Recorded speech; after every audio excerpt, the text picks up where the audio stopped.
falando um pouco mais sobre nós e sobre nossas experiências, fazendo uma análise. Bom, num dos vídeos anteriores, eu levantei o assunto sobre livre-arbítrio. Eu falei que nós temos um livre-arbítrio, mas este livre-arbítrio, a partir do momento em que a gente usá-lo, quando a gente usa ele, a gente deixa de tê-lo.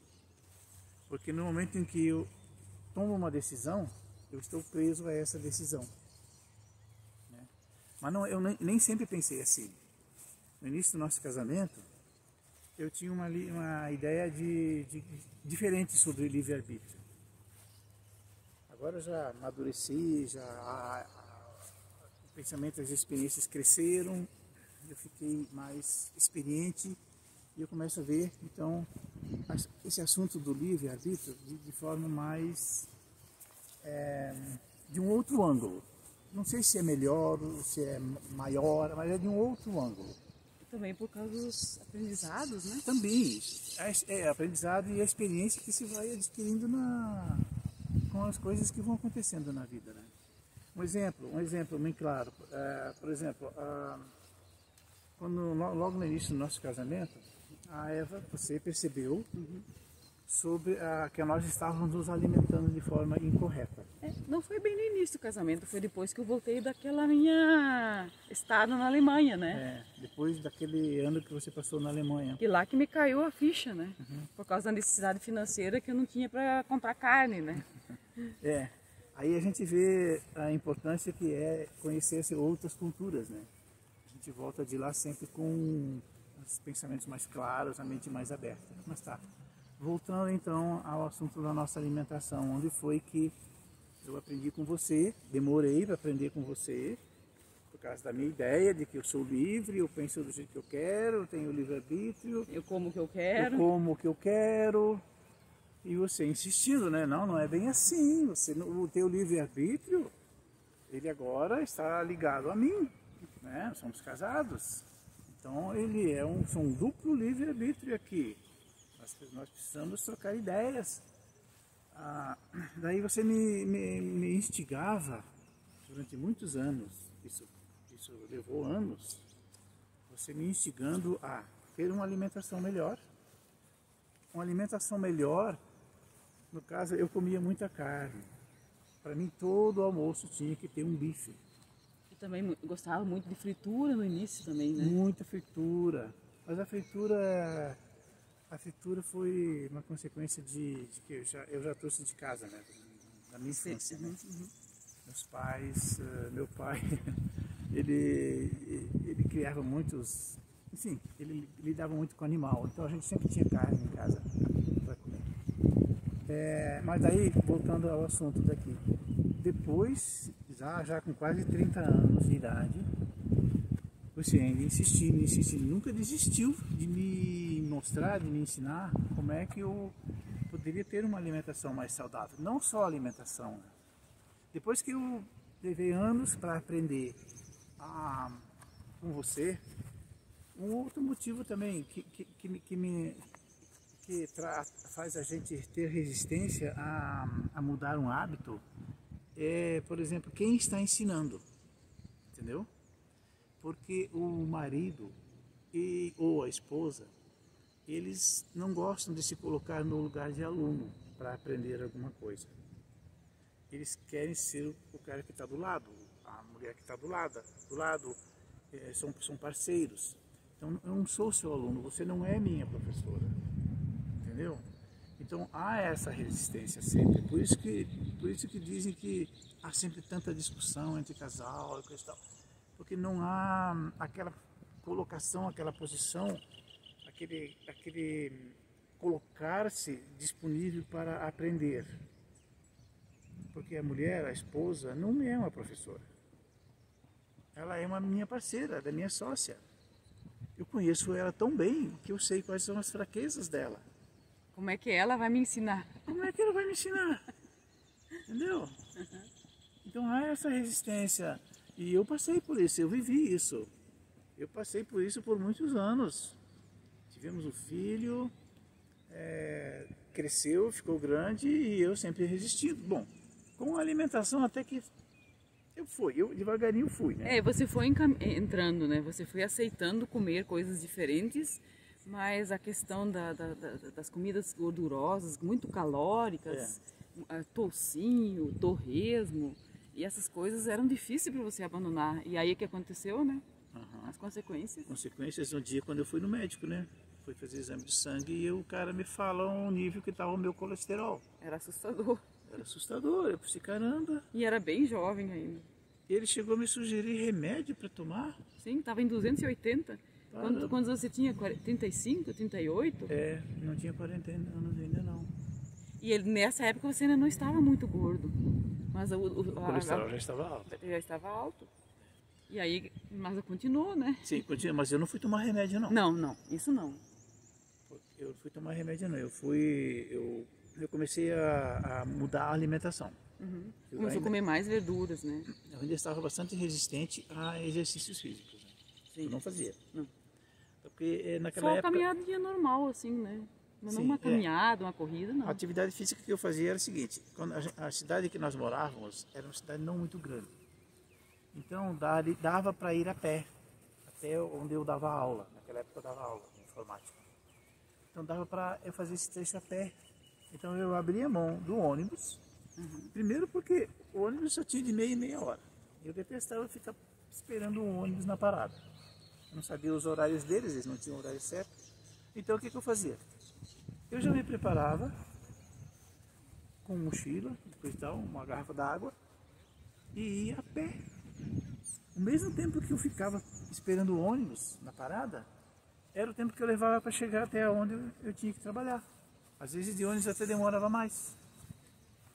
Então eu perguntava por que nessa cidade aqui tem que ter ônibus, se a gente indo a pé, né? Então essa era a atividade física que eu fazia. Se deslocar de casa até o serviço e do serviço até em casa a pé. A pé. Ou às vezes quando ia numa loja, num mercado mais próximo de casa, né? E outra coisa também, isso me disseram depois e eu comecei a prestar atenção. Quando a gente faz uma caminhada, né, ou uma corrida, logo depois, ou a gente trabalha de pé, no caso o professor tem essa vantagem, ele trabalha de pé, dando aula lá na frente.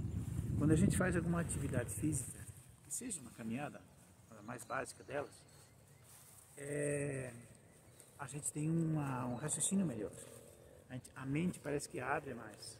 Não sei, algum hormônio é descarregado na corrente sanguínea e a gente pode pensar melhor. E isso era muito bom, fazia muito bem para mim. Mas eu ainda não tinha muita consciência disso. Mas tudo bem, eu fazia minhas caminhadas. Você se sentia melhor, mas não sabia de onde vinha, né? Não sabia de onde vinha isso. Eu achava que era porque eu entrei na sala de aula. Pô, agora eu estou fazendo uma coisa que eu gosto. Então, eu achava que eu me sentia bem por causa disso. Mas na verdade também estava associado ao fato de que eu tinha feito uma caminhada, uma boa caminhada. Meia hora, 40 minutos de caminhada. Né? Agora, eu vou dar um salto para frente. Naquela época eu não pensava muito na terceira idade. Você falava bastante, nós temos que nos alimentar bem, nos cuidar bem. Para ter uma velhice, uma terceira idade mais saudável e ter agilidade, né? Sim. Pô, mas eu não pensava em terceira idade. Terceira idade vai demorar muito ainda para chegar lá. Com 35, 38 anos. Imagina se eu vou estar pensando na terceira idade. Então isso não era um argumento muito bom, né? Mas aí não me convencia, né? Daí o que aconteceu? O colesterol lá em cima é que o médico é que veio me dizer, olha, você precisa se cuidar. Aí eu comecei a mudar a minha alimentação. Né? Comecei a comer coisas mais saudáveis, mais calmamente, sem pressa. Eu ainda não era gorda naquela época, né? Não. Eu consegui, meu metabolismo, eu tinha sorte, meu metabolismo era bem acelerado. Bem acelerado, então eu podia comer bem, sem problema. Mas à medida que a idade vai avançando, só uma caminhada não resolve mais. Aí faz uns 5 anos para cá, veja bem, eu estou agora com 60, vou fazer 61 daqui a 2 meses. Eu estou agora com 60. Isso, há 55 anos de idade é que eu comecei a fazer atividade física. Mais intensa. Mais intensa. eu comecei a correr. Eu me lembro muito bem, foi aqui em Curitiba, no Jardim Botânico. Eu corri apenas uma volta daquele capão que tem lá. Sim. Isso dava uns 300 metros. Não Era um pouco mais, não, dava 1 quilômetro aquilo ali. Não. O pequenininho? O pequenininho, o capão. Ali Naquele que sobe e desce? 1000 metros sim ali. Faz a volta. A volta completa Não, é 1000 eu metros. corri a metade daquilo lá. Eu não dei a volta completa, não. Entendi. Uhum. E me faltou ar, eu pensei, não vai dar, né? Mas daí eu pensei, não, mas eu sei que a gente pode ir aumentando aos poucos. E foi o que aí na segunda vez que eu fui lá, você ainda trabalhava naquela época, então eu ia lá antes de você chegar em casa. Sim. Eu ia lá, no Jardim Botânico. Foi ali que você pegou o gosto também, porque você gostava do local, né? O local era aprazível, né? Não era numa calçada de rua, era um calçamento, mas dentro de um parque. Trilhas, né? Trilhas. Assim, de asfalto, né? Sim. E era bonito ali, tinha uns bichos ali, tinha bastante aquelas... Bastante verde. Bastante verde. Tinha carros, mas era mais longe, barulho de carro quase não tinha ali. E as pessoas, a gente cumprimentava, se conhecia, falava, e tinha um espaço para alongamento logo depois ali também, então, enfim. E assim, cada dia que eu ia lá, eu aumentava em 50 metros o trecho que eu fui. E assim foi. Quando eu vi, eu estava correndo meia hora, cheguei a correr 40 minutos, 45 minutos, com condições de correr até mais. Isso durou mais ou menos uns 6 meses, até eu chegar a esse condicionamento físico nessa idade. Mas antes de você começar, isso você não falou, né? O tanto que você engordou. Nossa, lembra do tamanho da sua barriga? Você podia... Eu me assustei, né? Mas era a sua barriga, né? Pois eu estava numa situação complicada. Podia cruzar os braços e largar a barriga em cima. Sim, podia eu estava numa situação complicada, começou a ficar desconfortável botar um tênis. Era o tamanho da minha barriga. Essa foi a sua decisão que você me falou. Eu tinha que... Não conseguia mais baixar para fechar o tênis, tinha que ficar de lado, né? Eu tinha que ficar de lado assim, para mal. Esse tamanho era a minha barriga. E as consequências que ficaram desse engorde, né? Agora, eu sempre dizia, olha só. Isso aqui ficou. Né? Isso aqui ficou, a pele, né, aumentou. Muito, ficou reto. A pele aumentou. E isso aqui, agora para tirar isso aqui, não tem mais jeito. Mesmo que eu faça... acho que possa diminuir ainda. Possa diminuir, mas vai com ficar exercícios, essa saia, essa aqui, batendo isso. Esses são os resultados quando a gente não presta atenção no corpo, né? Não cuida dele, daí... Nós vivemos também de aparência, não é só de coisas internas e coisa e tal. A nossa aparência é importante, ela precisa ser aprazível para nós mesmos, né? E a gente perde também, digamos assim, o estímulo, ou a gente se sente desanimado quando olha no espelho e se vê feio, né? Desengonçado, deformado. Claro que a gente... E onde isso vai interferir? Onde isso vai interferir? Onde? No relacionamento de casal. Um homem e uma mulher, isso interfere no relacionamento de casal. Não só a aparência, mas o estado da própria pessoa. A aparência a gente ainda pode desconsiderar, mas quando uma pessoa não está bem, externamente, e ela mesma se olha no espelho e nem se dá conta que aquilo está incomodando ela, ela vai inconscientemente, isso vai refletir no relacionamento de casal, com todas as outras pessoas, no trabalho. Todos os resultados vão ser muito mais, de um nível muito inferior, porque o estado interno está para baixo, né? Sim. Querendo ou não, eu vou misturar um pouquinho agora de mundo externo com relacionamento de casal. Isso aí é importante a gente dizer, né? Esse conhecimento nós não tínhamos. Nós adquirimos esse conhecimento quando nós entramos na nossa escola, né? Na verdade a gente tinha, mas eles estavam adormecidos, sim, né? Estavam dentro de nós, mas não eram inconscientes. Eram inconscientes. Exatamente. Tem muitas, a gente sabe de muitas coisas. A clareza veio, porque o professor coloca isso com clareza. Quando chega alguém e fala... Aí você olha assim, mas como é que eu não vi isso antes? Exatamente. Como é que eu não percebi isso antes? Isso aí eu já sei. sabia, mas estava inconsciente, não estava aplicando. Eu achava que era só você que sabia, os outros não tinham percebido. Mas quando você percebe, você sente que outras pessoas também têm as mesmas sensações, as mesmas percepções, aí você acorda essas sensações de você e você diz assim, ah tá, então não é só comigo. Mas o que eu queria dizer é o seguinte, eu descobri, logo no início da minha vida profissional como professor, que nós somos todos vendedores. Nós somos todos vendedores. Nós vendemos a nossa imagem. Tem gente que fala assim que nós usamos máscaras, né?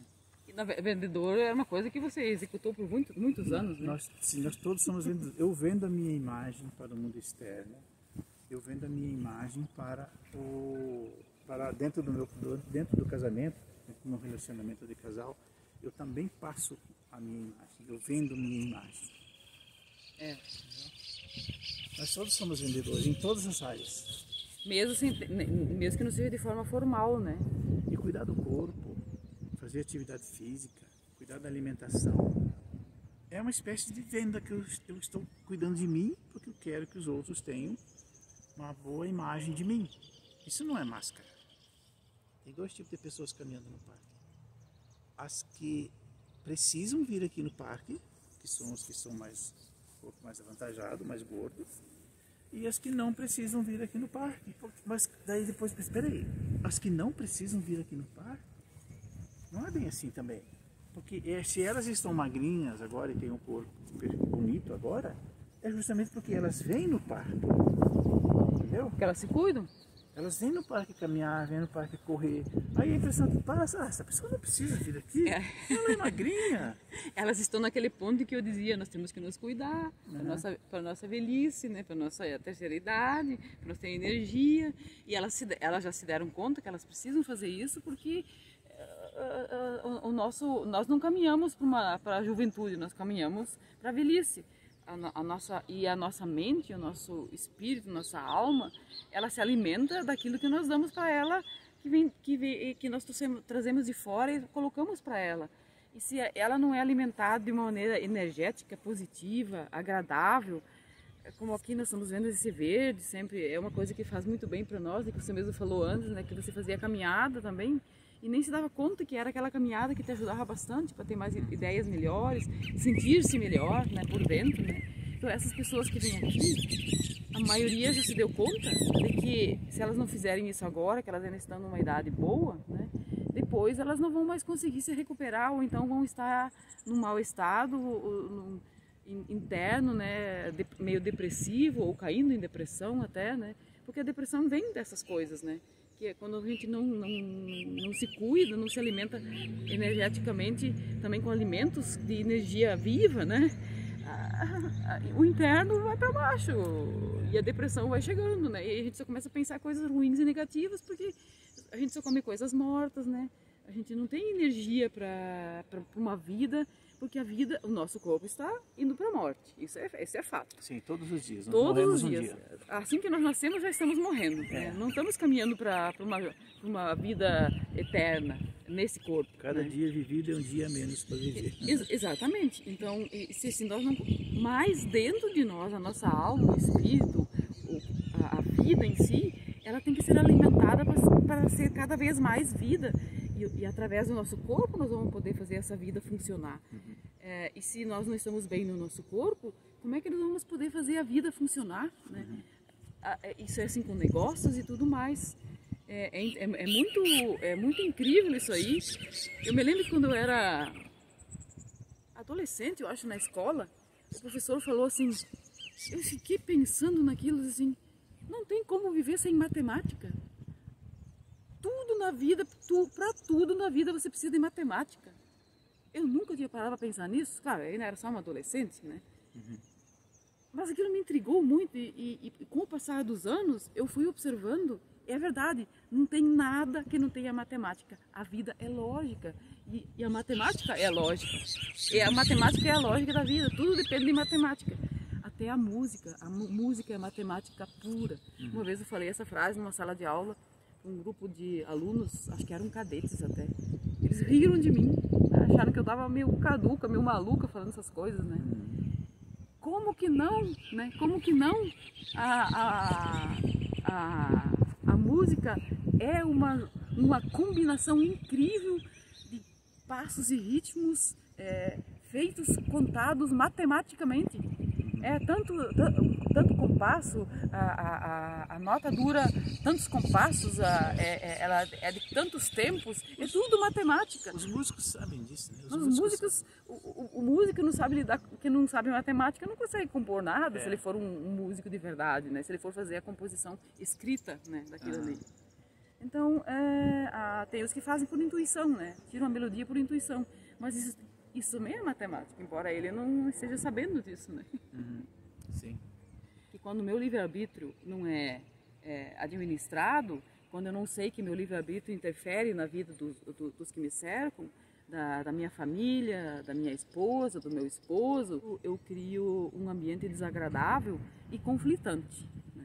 Porque quando eu vivo em grupo, e uma família é o primeiro grupo, né? É o grupo mais importante da nossa vida, da sociedade, do mundo, né? E se eu não sei viver nem ali, como eu vou ter uma sociedade equilibrada, né? Então, se eu acho que eu posso fazer o que eu quiser na hora que eu quiser, dentro de casa, né?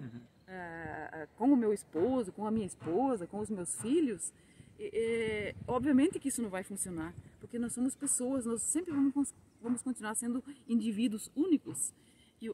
Porque nós falamos em entidade casal? Porque tem o indivíduo que é uma entidade em si. Aí tem o casal, que é outra entidade, que é a junção de dois indivíduos, onde um não deixa de ser quem é, nem o outro, né, para serem um casal. Eles continuam sendo quem eles são, mas eles aprendem a viver em conjunto e harmonizar as suas energias, ideias e concepções e procedimentos, visão de mundo, visão de vida, visão de relacionamento também na sexualidade deles, né? E um contribui com o outro, né? E na verdade todos nós nascemos, primeiro nós somos aprendizes, estamos recebendo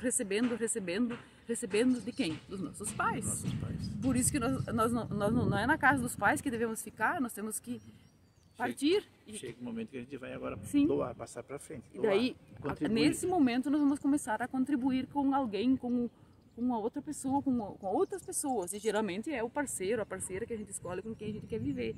E esse porque daí a gente não vai mais receber, aí a gente vai doar, porque daí o outro está em foco, não mais eu. Porque se eu me foco no outro, né, eu vou ter retorno disso. Então cada um se foca no outro e olha só, eu me foco nele, nas coisas dele, nas coisas que ele precisa, nas necessidades dele, dou relevância para isso, atendo a isso, e ele se foca em mim e me dá aquilo, atende as minhas necessidades, daquilo que eu preciso, e os dois vão ficar totalmente satisfeitos um com o outro, e isso gera energia. Num dos vídeos eu falo do 8 deitado, né, de novo da matemática, o símbolo matemático infinito, né, que está dançando, né, ele dança. Vai para os extremos, que são os indivíduos, né, as vontades dos indivíduos, volta para o centro, onde se encontram, né, nos 50% daqui até aqui, o outro vai para o outro lado, 50% de lá até aqui, e vão juntando, e aquilo vai dançando. E essa junção no centro, onde fica fininho, é que gera a verdadeira energia, uma energia explosiva, de impulsão, né, que carrega a vida dos dois, da família, e isso vai para o trabalho, para o negócio, né, que eles têm em conjunto, né. E se isso não está em harmonia, se isso não está funcionando, se os dois não estão conseguindo fazer isso, não estão percebendo que da necessidade de um contribuir com o outro, que não está vendo a geração de energia no centro do 8, do infinito, que está dançando na vida de casal deles, né? Se eles não percebem isso, se isso não está acontecendo, também não vai acontecer no negócio que ele tiver, que ela tiver, ou que os dois tiverem em conjunto. E não existe sociedade melhor do que a sociedade de um casal, porque eles já se juntaram para serem uma sociedade de vida, né? E agora estão expandindo isso para uma sociedade, para o mundo externo, para vender alguma coisa, para servir a outros com aquele negócio que eles têm.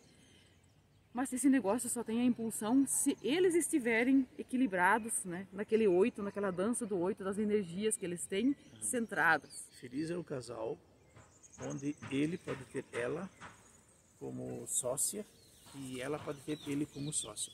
Não quero dizer sócio no mesmo empreendimento, sabe? Mas na vida. Os dois, claro, cada um tem a sua profissão, cada um tem o seu trabalho, ele é uma coisa, ela é outra, mas eles são sócios na vida. Eles de noite se encontram e conversam, e um passa energia para o outro. Então, a melhor energia que existe é a energia de casal. Porque nas sociedades comuns, assim, que a gente conhece, duas pessoas diferentes que não são casal, né? Sim, por exemplo, até mesmo entre irmãos, são sócios. Mas não há entre eles aquela intimidade, aquela confiança, aquela visão em conjunto. Sabe? A visão em conjunto que os dois têm. Isso, eles continuam sendo dois indivíduos que não estão, na verdade, conectados numa Como entidade maior, né? Como se fossem um.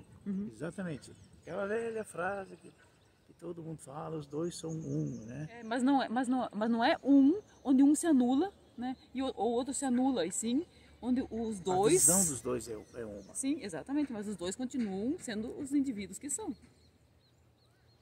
Exatamente. E aí eu, mulher, concordo que ele seja diferente de mim, reconheço isso e vejo que isso é a potência que ele tem. E ele concorda comigo, com quem eu sou, e vê que isso que eu sou é a potência que faz com que as duas potências, a dele e a minha, se juntam e se tornam uma mais poderosa. Né? Quando nós compreendemos isso e paramos as arestas e paramos de querer impor ao outro aquilo que eu acho que é certo e coisa e tal, né? Aí a vida fica muito bonita, muito incrível. Sim. E o nosso objetivo maior é essa, é uma vida incrível. Uma vida incrível, é uma vida, um relacionamento de casal bem equilibrado, gera muita harmonia, muito equilíbrio, muita alegria, muito bem-estar. Não significa que não haverá dor, que não haverá coisas desagradáveis acontecendo, porque coisas para se cuidarem. Sempre vai ser assim. Nós vamos estar inseridos num contexto de vida, de mundo, né? E nós não vivemos só para nós mesmos. Né? Então nós vamos nos deparar sempre com dores diversas, porque estamos inseridos num contexto com outras pessoas também. Por mais bonito que seja um jardim, né, sempre cresce ervas. Exatamente. Coisa ali que você não plantou. Como é que veio esse capim aqui? Onde é que nasce esse mato aí? Faz parte da vida, e ele veio e eu tenho que tirar ele dali. Né? E esse é o capim que cresce também na relação de casal. Precisa ser cuidado. E nós temos que estar conscientes que esse capim cresce, e quanto menos consciência eu tiver, menos consciência os dois tiverem, maior vai ficar esse capim, e conforme o que for, vira uma árvore e derruba tudo, né? Quando eu falo que o casal de noite são sócios, os dois conversam, dialogam como foi o dia, é cuidar do jardim. Sim. É tirar essa capim. E depois eles vão para, se eles tiverem tempo e ainda à disposição, vão para a intimidade deles, lá no quarto deles, né? Onde isso é potencializado também, né? Onde isso é concluído, né? Sim, sim. Isso não é o início, isso é realmente o resultado, né? É a consequência, é o resultado. E um bom relacionamento. Sim. Há um bom sexo. Não ao contrário. Não é num bom sexo que vem um bom relacionamento. E a gente não está falando só de sexo também. Está falando da energia que é gerada entre os dois, porque os dois são os dois polos opostos que se encontram, né? E está no corpo deles, geram essa energia. Ela não deve ser uma energia que é só levada para o ato sexual, e sim para a vida. É isso aí. Certinho? Então tá. Tchau. Encerramos hoje. Hoje encerramos, numa próxima continuamos. Tchau, tchau. Esses vídeos que estamos publicando no YouTube, Facebook e outras redes sociais é para nós falarmos sobre a entidade casal. Nós estamos convidando você que está nos assistindo agora a nos acompanhar nesse nosso momento de clareza. Né? Eu acho que antes da gente querer passar ensinamento, nós queremos falar mais de clareza. Porque tudo fica mais fácil quando a gente entende. Quando a gente entende Quando a gente compreende alguma coisa, fica mais fácil de você descrever aquilo, sabe? Por exemplo, uma pessoa sentada dentro de um carro, como é que ela vai descrever esse carro? Pô, me botaram aqui dentro desse carro e agora quero que eu fale sobre o carro, eu posso falar o que está aqui dentro do carro. Mas se eu tiver que falar do que está do lado de fora do carro, eu preciso que levem esse carro na frente de um espelho, na frente de um vidro grande, onde eu vejo esse carro refletido lá. E daí de lá, esse carro, eu posso falar sobre o carro. Que tipo de carro que é, a sombra, a cor, o tamanho, quantas portas. Não, isso tem coisa que dá para ir de lá de dentro, mas muitas coisas eu preciso ver o carro por lado de fora. E para eu estando dentro do carro e vendo ele de fora, eu preciso de um espelho que reflete. E a nossa proposta nesse canal é tentarmos ser esse espelho. Sabe, esse espelho onde você pode ver, com eles lá aconteceu assim. Eles lá é assim, a conclusão que eles chegaram é essa. E daí o que nós estamos falando aqui pode ser uma coisa interessante que você pode agregar e pensar no teu relacionamento. Sim. No teu relacionamento, no teu relacionamento de casal. Né? Porque você vê outros falando, é como se fosse um espelho lá. Eu não sou um professor de ninguém, não estou ensinando nada a ninguém. Eu me sinto apenas um espelho. Sim, que está refletindo. Né? E contando a nossa história, como ela foi, o que nós passamos e como nós enfrentamos isso, o significado que de repente nós demos para isso em outros tempos, e depois como ficou diferente, depois quando a gente teve mais clareza, né, o que a gente vivenciou, e que aquilo nos ajudou, nos potencializou, nos levou adiante, né? De repente pode ser uma reflexão, é uma reflexão nossa, né?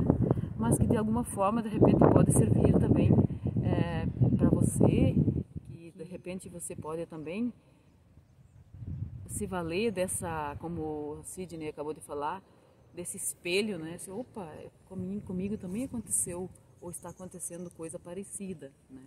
Então, o nosso objetivo, em princípio, é trazer para você algo que pode te ajudar, né? Ajudar você a olhar também para a sua história de vida e que ela possa ser diferente a partir do momento em que você consegue ver, poxa, né? Eu também posso, isso está acontecendo comigo, de repente eu posso modificar tal coisa, né? E a minha vida pode se tornar melhor.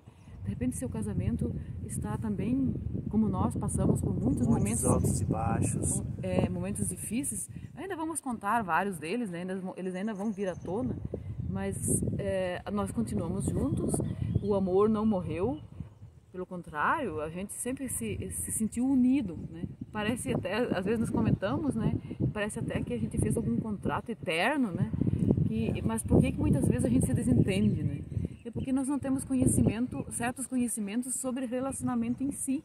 O que é o casamento, né? O que é um casal. No momento em que nós casamos, nós estamos criando uma nova entidade. E que nessa entidade não é eu e não é você, e sim nós, que somos os atores, né? Que agimos ali. E em conjunto. Não é eu quero isso e você vai fazer, você quer aquilo e eu vou fazer, não é isso. Não é assim que é uma entidade casal. Porque também não surgem filhos sem o casal. Né? Não há vida. A vida não continua. A vida não existe sem o casal. Né? Às vezes eles não ficam juntos, né, por alguma razão.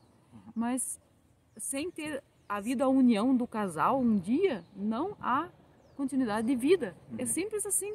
Né? E a gente às vezes não se dá conta. É tão simples que a gente não se dá conta. E o que nós queremos fazer é mostrar isso na nossa vida, né? Que, sim, nós passamos por muitos momentos bem difíceis e falamos muitas vezes, se não era o caso, da gente se separar. A tal ponto chegou o nosso nível de dificuldade de comunicação, né? Mas nós nunca nos separamos porque sentíamos que não era esse o caminho, que deveria haver outro. Porque nós não estávamos conseguindo conversar ou acertar os pontos, voltar a ser como éramos no início, mais apaixonados, mais próximos, mais assim íntimos, né? E essa intimidade não tem a ver com o sexo em si, tem a ver com nós conseguirmos chegar no outro, tocar no outro, dizer para o outro, você está hoje bonito com essa roupa, sei lá, qualquer coisa legal que outra pessoa, que você tenha chegar depois de muitos anos para dizer para o seu parceiro, para sua parceira, nossa, você está bonita hoje. Se você não cultiva isso, isso é algo bem difícil de ser feito, né? Então, o nosso objetivo é dizer para você, que de repente mostrar para você com a nossa vida, né, que de repente, né, você também pode fazer isso, e está faltando só alguém que diz, olha assim, esse aqui é o botãozinho que você tem que apertar, né? Para nós, o botãozinho foi apertado quando a clareza veio, né, que nós estávamos precisando, que estava nos faltando, quando entramos na escola, né? Também o nosso professor, ele sempre fala assim, que ele ele não é modelo, né? Ele não é modelo. Ele apenas é aquele que nos mostra as possibilidades, né?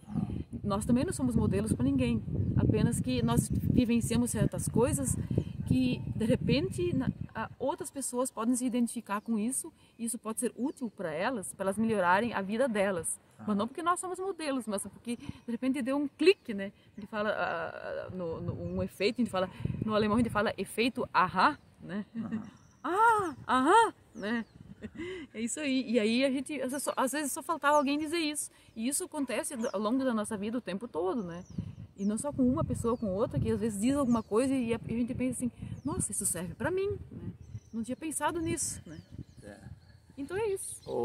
Eu queria, para concluir, eu queria contar um episódio que aconteceu, me lembrei agora, aconteceu há muitos anos. O meu avô estava saindo de casa de bicicleta, daí eu perguntei para ele, vô, onde é que você vai?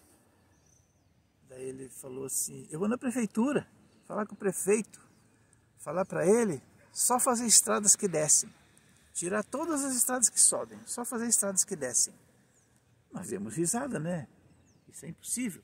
E daí a minha avó, que estava um pouco mais longe, ouviu essa conversa, ela falou assim, aproveita e passa na igreja e pede para o padre só fazer casamentos felizes. Quer dizer, assim como não existe só estrada que desce, não existe casamento que só tem eternos momentos de felicidade. Que graça teria se nós não teríamos nada pelo qual tem que ter batalhar, lutar, ou pelo que nos empenhar, fazer acontecer, né? Tem que ter as subidas, as melhores vistas, os melhores ângulos. Sim. Estão lá no alto. Como é que chama aquelas paradas que os carros fazem assim? Quando a gente sobe a serra, mirante, né? Os mirantes, quando nas estradas, às vezes, né? Os melhores mirantes são aqueles que estão bem lá em cima. Quanto mais alto, mais distante, mais longa, mais ampla é a vista que se tem, né? E mais coisas a gente vê. Então, mas como que eu faço para chegar lá, para ter essa vista bonita, para ter essa maravilha e desfrutar disso? Eu vou ter que fazer o esforço para subir, né? De 4, de gatinhas, como for, né? Mas eu tenho que subir lá. E o subir não é a parte mais agradável. É claro que seria bom se todos os dias fossem domingos, né? Até isso seria chato, né? Nossa, se tornaria muito chato. Então essa é a vida. Nós estamos brincando aqui, porque a vida é assim, né? A gente transforma coisas naturais da vida em momentos desagradáveis, muitas vezes, ou em dor, ou até em sofrimento, porque olhamos para isso de um modo inadequado, né? De um ângulo inadequado, que não vai trazer nenhuma coisa positiva para a gente, pelo contrário, né? Então, se a gente olhar todas as dificuldades, todas as coisas que não são legais, que acontecem conosco, elas estão ali para ajudar a gente a ser melhor e construir algo melhor, se relacionar melhor, parar naquele ponto e dizer, opa, tem algo que eu tenho que melhorar aqui, por isso que isso está me doendo agora. Mesma coisa no sapato, né? Poxa, esse sapato está me apertando o dedo, né? Eu tenho que parar, tirar ele, olhar para ver o que tem no dedo, o que tem no sapato que está me apertando, né? Providenciar alguma coisa porque isso se modifique. É isso, né? É isso aí. Ok? Vamos então encerrar aqui esse nosso